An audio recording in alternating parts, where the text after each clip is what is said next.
नमस्कार। दिन भर की बड़ी खबरों में आपका स्वागत है। मैं हूं शिवानी।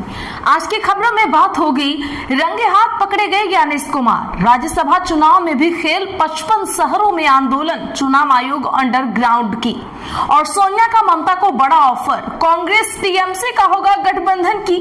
वहीं मोदी की कीर्तिमान रिकॉर्ड कार्यकाल पर भड़की कांग्रेस, खोल दी कलई की। साथ ही सायोनी ने क्यों मारी पलटी, बड़ी वजह आई सामने की। वहीं खबर के अंत में बात होगी, अचानक केजरीवाल का बड़ा प्लान, शाह के छूटे पसीने की। इसी के साथ आज दिन भर की सभी बड़ी और प्रमुख खबरों को जानेंगे विस्तार से। उससे पहले एक नजर सुर्खियों पर। राम मंदिर के चढ़ावे में चोरी के दावे पर पीएमओ सख्त, ट्रस्ट से मांगी रिपोर्ट। भाजपा नेता ने लेटर लिखकर सीबीआई जांच की थी मांग। स्मृति ईरानी को तो मिली थी छूट, मीनाक्षी नटराजन का आरएस नामांकन रद्द होने पर भड़का विपक्ष। शरद पवार का भाजपा पर हमला, इंदिरा गांधी पर टिप्पणी की निंदा की, मोदी और नेहरू की तुलना को बताया गलत। टीएमसी में टूट जारी, एक और राज्यसभा सांसद का इस्तीफा। ममता से अब तक 58 विधायक, 20 लोकसभा सांसद अलग हुए, अभिषेक राहुल से मिले। मोदी के बतौर पीएम 4399 दिन हुए पूरे, नेहरू का टूटा रिकॉर्ड। केंद्रीय मंत्रियों ने खड़े होकर तालियां बजाई, एनडीए बैठक में सम्मान प्रस्ताव होगा पास। संजय यादव ने लठायत पार्टी को हाईटेक बनाया, आरजेडी विधायक के बयान पर भड़की रोहिणी, बोली उसने परिवार में फूट डाली, पार्टी को किया कमजोर। सरकारी नहीं, अपने बंगले में जाएंगी राबड़ी देवी, कौटिल्य नगर वाले बंगले का काम पूरा, इसी महीने होगी शिफ्टिंग। सरकारी आवास नहीं लेने के 2 कारण, ये 2+2 5 नहीं, 7 लिखने जितना गलत। नटराजन का पर्चा रद्द होने से भड़के कांग्रेस नेता ईसी पहुंचे। दिल्ली में जुटेंगे एनडीए शासित राज्यों के मुख्यमंत्री और उप मुख्यमंत्री। बिहार सीएम सम्राट चौधरी सहित दोनों डिप्टी सीएम होंगे शामिल। विकसित भारत अभियान पर होगा मंथन। बिहार वित्तीय संकट से जूझ रहा, तेजस्वी का सरकार से सवाल। नौसिखिए मुख्यमंत्री गैर जरूरी मुद्दों में उलझे, पेंशन के लिए आकस्मिकता निधि से रकम क्यों निकाले। गरीब और समर्पित कार्यकर्ताओं की राजद में कोई कद्र नहीं। हम विधायक रोमित कुमार बोले, आरजेडी में पैसे वालों की चलती है, इसीलिए 25 सीट पर सिमटी। कर्नाटका सीएम शिव कुमार ने सिर्फ खाकर समर्थकों पर फेंके, वीडियो हो रहा वायरल। भाजपा बोली जनता भीख नहीं सम्मान मांगती है, ऐसा व्यवहार कांग्रेस की सोच का आईना। सीएम हेमंत के पास पहुंची सुष्मिता देव, पूर्व टीएमसी सांसद बोली त्याग पत्र का कारण निजी, बंगाल से लेना देना नहीं। सिविल कोर्ट में रोशन आनंद ने फाइल की बेल पिटीशन, कल खारिज हुई थी जमानत याचिका। खान सर के गार्ड्स को कोर्ट से नहीं मिली राहत। पायलट बोले आंख मिलाकर देखो पता चलेगा सच बोल रहा है या झूठ। मैंने सभी का मान सम्मान किया, मतभेद हो सकते हैं, मनभेद कभी नहीं। सपा नेता बोले अखिलेश परिवार को निशाना बनाना घटिया राजनीति, राम मंदिर में चोरी से ध्यान भटकाने की कोशिश, छाती पीटने वालों की भी मां बहन होंगी। एलन मस्क को बड़ा झटका, सुरक्षा एजेंसियों ने स्टारलिंक की मंजूरी रोकी, चीन के बाद अब भारत का दरवाजा भी बंद। ट्रंप बोले ईरान ने समझौता नहीं किया, कीमत चुकाएगा, खुद को दबंग समझता था, अब खत्म। ईरान की 3 देशों में अमेरिकी ठिकानों पर एयर स्ट्राइक। चलिए अब जानते हैं बड़ी और प्रमुख खबरों को विस्तार से। उससे पहले वीडियो को लाइक जरूर करिएगा। मीनाक्षी के नामांकन पर चुनाव आयोग का फैसला बाकी, कांग्रेस की शिकायत के 4 घंटे बाद भी कोई डिसीजन नहीं। जी हां, बता दें कि मध्य प्रदेश से कांग्रेस की राज्यसभा उम्मीदवार मीनाक्षी नटराजन का नामांकन खारिज होने के बाद कांग्रेस के 10 सदस्यीय प्रतिनिधि मंडल ने आज दिल्ली में निर्वाचन आयोग से मुलाकात की। कांग्रेस सांसद अभिषेक मनु सिंघवी ने कहा मीनाक्षी नटराजन का नामांकन रद्द करने का रिटर्निंग ऑफिसर का फैसला गलत है और कानून के मुताबिक नहीं है। जिस आधार पर नामांकन रद्द किया गया उसका कानून में कोई प्रावधान नहीं है। नटराजन के खिलाफ ऐसा कोई आपराधिक मामला नहीं था जिसका उन्हें खुलासा करना पड़ा। कोर्ट ने सिर्फ एक नोटिस भेजा था। इसमें नटराजन से पूछा गया था कि मामले में आगे सुनवाई शुरू की जाए या नहीं। प्रतिनिधिमंडल में केसी वेणुगोपाल, जयराम रमेश, हरदीप सुरजेवाला, सचिन पायलट, भूपेश बघेल, विवेक तनखा शामिल थे। एमपी विधानसभा में नेता प्रतिपक्ष उमंग सिंघार ने बताया कि चुनाव आयोग ने प्रतिनिधिमंडल को 2 घंटे घंटे के भीतर फैसला लेने का आश्वासन दिया है। हालांकि 4 घंटे बीत चुके हैं, आयोग ने कोई फैसला नहीं लिया है। इधर भोपाल में कांग्रेस के कार्यकर्ता मुख्य निर्वाचन पदाधिकारी के दफ्तर पहुंचे। गेट बंद मिलने पर उन्होंने राष्ट्रीय स्वयंसेवक संघ की यूनिफॉर्म दफ्तर के बाहर गेट पर टांग दी। दरअसल बीते दिन चुनाव अधिकारियों ने हलफनामे में अनियमितताएं पाए जाने के आधार पर मीनाक्षी नटराजन का नामांकन खारिज कर दिया था, जिसके बाद कांग्रेस नेताओं ने दिल्ली और भोपाल में चुनाव आयोग के दफ्तरों के बाहर जमकर धरना दिया था। भाजपा का आरोप था कि उन्होंने शपथ पत्र में हैदराबाद कोर्ट के एक लंबित मामले की जानकारी छिपाई। नटराजन का नामांकन खारिज होने को कांग्रेस ने लोकतंत्र की हत्या और सीट चोरी बताया। वहीं सिंघवी ने कहा कि किसी भी आपराधिक मामले में सबसे पहले मजिस्ट्रेट ये तय करते हैं कि उसकी सुनवाई शुरू होगी या नहीं। इसे संज्ञान लेना कहा जाता है। जब तक अदालत संज्ञान नहीं लेती तब तक मामला शुरू हुआ माना नहीं जाता। कांग्रेस में विलय को तैयार हो गई ममता बनर्जी, लेकिन भतीजी अभिषेक ने मांग लिया खरगे की जगह। पश्चिम बंगाल विधानसभा चुनाव में हार झेलने के बाद टीएमसी में बड़ी टूट हुई है। न सिर्फ करीब 60 विधायक ममता बनर्जी से अलग हो गए हैं, बल्कि 20 से ज्यादा सांसदों ने भी बगावत दिखा दी है।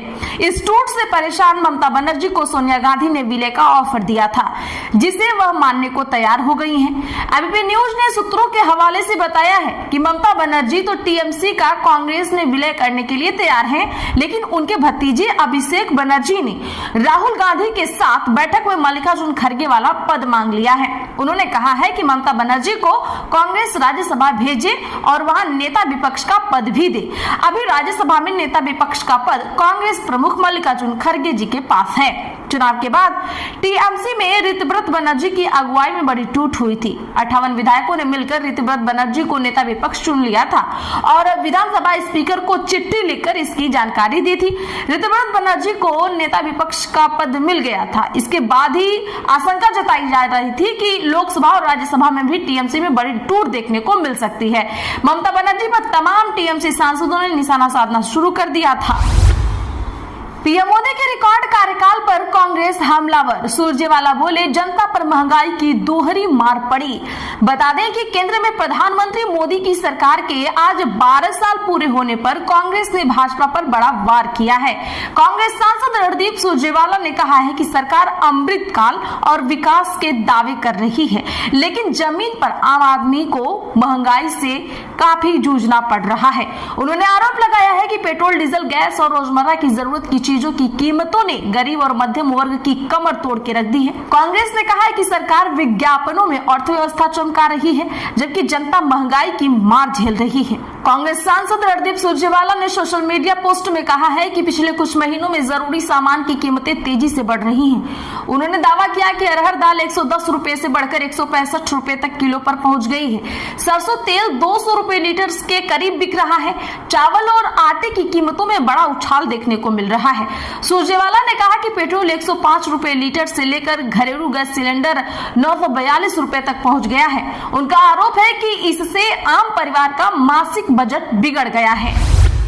मैं चड्ढा नहीं, क्या ममता बनर्जी की सयानी भी बनेंगी बागी? काबा मदीना गाने से आई थी चर्चा में। जी हाँ दोस्तों, बता दें कि पश्चिम बंगाल विधानसभा चुनाव 2026 में राज्य की सत्ता गंवाने के बाद तृणमूल कांग्रेस की अध्यक्ष ममता बनर्जी को लगातार झटके पर झटके मिल रहे हैं। आज तृणमूल कांग्रेस के अंदर संकट और भी गहरा हो गया है, क्योंकि अब खबर है कि जादवपुर लोकसभा सांसद सयानी घोष भी बागी गुट में शामिल हो गई हैं। हालांकि सयानी घोष सोशल मीडिया पर एक्टिव रहती हैं, लेकिन इन रिपोर्टों को अभी तक खारिज नहीं किया है।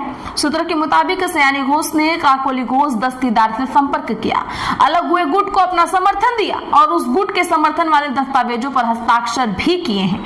यह घटना ऐसे समय में हुआ है जब ममता बनर्जी के नेतृत्व वाली पार्टी पहले से ही अपनी सबसे बड़ी अंदरूनी बगावत का सामना कर रही है। कई सांसद पार्टी नेतृत्व पर सवाल उठा रहे हैं और बागी गुट के साथ जुड़ रहे हैं। सूत्रों के मुताबिक सयानी घोष का मानना है कि तृणमूल कांग्रेस में जब उनका कोई राजनीतिक भविष्य नहीं है। उनके करीबी सूत्रों का कहना है कि उनकी एक बड़ी शिकायत ये थी कि चुनाव प्रचार के दौरान जब उन पर हमले हुए तो पार्टी नेतृत्व से उन्हें कोई समर्थन नहीं मिला। खबरों के मुताबिक उस दौरान उन्हें अकेलापन महसूस हुआ और उनका कहना था कि पार्टी में कोई भी उनके साथ खड़ा नहीं हुआ। अरविंद केजरीवाल ने क्यों अचानक चल दिया हिंदू कार्ड, क्या है उनकी नई चाल? बता दें कि आम आदमी पार्टी के मुखिया और दिल्ली के पूर्व मुख्यमंत्री अरविंद केजरीवाल ने प्रवर्तन निदेशालय की छापेमारी पर आज अपना आक्रोश जाहिर करते हुए जिस तरह से इसे हिंदू कार्ड खेला है, उसने खुद उनकी ही पार्टी के कई लोगों को अचंभित किया होगा। 2013 में पहली बार दिल्ली के मुख्यमंत्री के रूप में शपथ लेने के मंच से इंसान का इंसान से हो भाईचारा वाला गाना गाने वाले अरविंद केजरीवाल आमतौर पर मजहबी कार्ड खेलने से बचते हैं। वैसे तो उन्होंने इससे पहले भी कुछ मौकों पर सॉफ्ट हिंदुत्व के सहारे भाजपा के वोट बैंक में शेर लगाने की कोशिश की है, लेकिन जिस तरह से उन्होंने ईडी की कार्रवाई को भी हिंदुओं से जोड़ा, उसके मायने तलाशे जा रहे हैं। अरविंद केजरीवाल ने सोशल मीडिया पर एक पोस्ट ईडी की रेड को हिंदू व्यापारियों के खिलाफ जोड़ते हुए कहा है कि ईडी पार्टी आज फिर पंजाब के हिंदू व्यापारियों पर ईडी की रेड कर रही है। ईडी पार्टी पंजाब के छोटे छोटे हिंदू व्यापारियों को तंग कर रही है। मेरी सभी व्यापारियों से अपील है कि घबराने की कोई जरूरत नहीं है। पूरा पंजाब और पंजाब सरकार आपके साथ है। हम सब मिलकर ईडी पार्टी का मुकाबला करेंगे। केजरीवाल ने इन दिनों भाजपा के लिए ईडी पार्टी के संबोधन का इस्तेमाल किया है। अयोध्या राम मंदिर में आए चढ़ावे में 7 करोड़ रुपए की चोरी के दावे पर प्रधानमंत्री कार्यालय ने आज मंदिर ट्रस्ट से रिपोर्ट मांगी है। यह जानकारी सूत्रों से पता चली है। भाजपा नेता डॉक्टर रजनीश सिंह ने प्रधानमंत्री को लेटर लिखकर सीबीआई से जांच कराने की मंगलवार के दिन मांग की थी। इधर राम मंदिर भवन निर्माण समिति के अध्यक्ष नृपेंद्र मिश्र ने ट्रस्ट के सदस्यों के साथ मंगलवार को ही बैठक भी की थी। राम मंदिर परिसर के एक बंद कमरे में करीब 4 घंटे तक यह बैठक चली। सूत्रों के मुताबिक बैठक में चढ़ावे की राशि, उसके उपयोग और लेखा जोखा जैसे मुद्दों पर चर्चा हुई। सपा प्रमुख अखिलेश यादव ने आज फिर से राम मंदिर में कथित चोरी का मुद्दा उठाया है। उन्होंने कहा कि आखिर देश की सनातन आस्था से खिलवाड़ करने वालों के पीछे कौन लोग हैं? चढ़ावे में कथित चोरी करने वालों को कौन बचा रहा है? दरअसल सपा सरकार में मंत्री रह चुके पवन पांडे ने रविवार 7 जून को दावा किया था कि राम मंदिर से 5 से 7.5 करोड़ रुपए तक की चोरी की गई है। अखिलेश ने भी कहा था कि मामले पर सरकार की चुप्पी संदिग्ध है, कोर्ट को मामले का संज्ञान लेना चाहिए। आज के लिए बस इतना ही। ऐसी ही खबरों के लिए चैनल सब्सक्राइब कर लें और बगल में घंटी के निशान को जरूर दबा लें। वीडियो को लाइक शेयर करना ना भूलें।